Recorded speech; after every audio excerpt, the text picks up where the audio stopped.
Здравейте на всички, радвам се да съм тук с вас. Реших да си поговорим на една тема, която предполагам вълнува много от вас, а именно защо диетите не работят. Днес конкретно ще си поговорим за една от тях и в рамките на няколко дни, няколко видеа, аз ще говоря за всяка една диета по-отделно, защо не работи, какви са причините и какви са последиците от всяка една диета.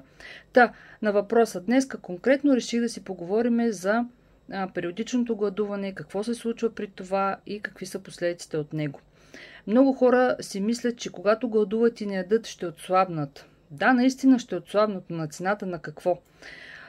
Какво се случва по принцип? Стават, не закусват цял ден и първото им хранене е около 2-3 часа след обяд и когато човек наближи време да се храни, съответно вече е умрял от глад като вълк и прибягва до нещо сладко, въглехидрат, вафличка, бисквитка, солети и така нататък.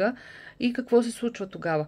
Кръвната ни захар, понеже е много паднала от дългия период на гладуване, който сме били, и когато хапнем някакъв въглехидрат, кръвната ни захар много рязко се дига. Оттам панкреаса ни започва да произвежда много инсулин, за да може да потуши кръвната захар. Да, обаче кръвната захар не ни пада на нивото в норма, което трябва да бъде, а пада много под нормата. И оттам отново ние след час, знаете, сме пак гладни и пак прибягваме към някакъв въглехидрат, което е най-голямата грешка. И при едно такова периодично хранене и с течение на времето и годините, ние съответно стигаме до инсулинова резистентност и след това до по-лошо до диабет. Дори другото положение, дори и цял ден да не се храниме и да казвате аз се храня здравословно, хубаво. Хапнем примерно някаква салата или нещо лекичко. Обаче организма ни, понеже не е се храни от продължително време и нашия метаболизъм много се е забавил. И малкото нещо, което хапнем, организма ни няма силата да го преработи.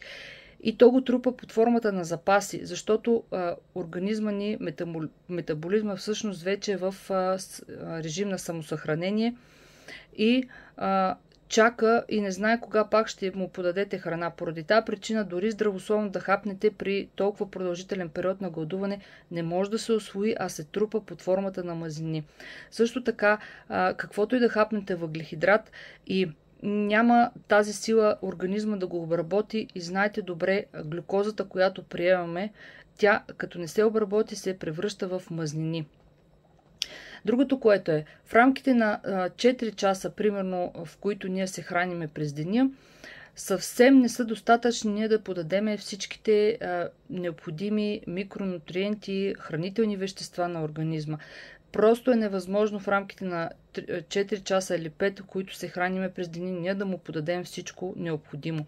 Поради тази причина организма ни започва да страда от много дефицити. А тези дефицити от своя страна водят до тежки последици и разболявания, като щитовидната жлеза, също така, както ви казах, диабет и много други. Поради тази причина не е добре гладуването и много се забавя метаболизма и освен да си навлечеме куп болести, ние нищо полезно няма да направим. Плюс това задължително след това малкото, което хапнете, ще получиме йо-йо ефект поради тази причина. Надявам се това видео да ви е било полезно. Очаквайте следващите, за които ще поговоря за друг вид диета и се надявам да пишете коментари, да кажете дали ви е харесало, ще ви отговоря с радост на всеки един и ако имате нужда и от съвет, насреща съм. Благодаря ви за вниманието, очаквайте следващото видео. Довиждане!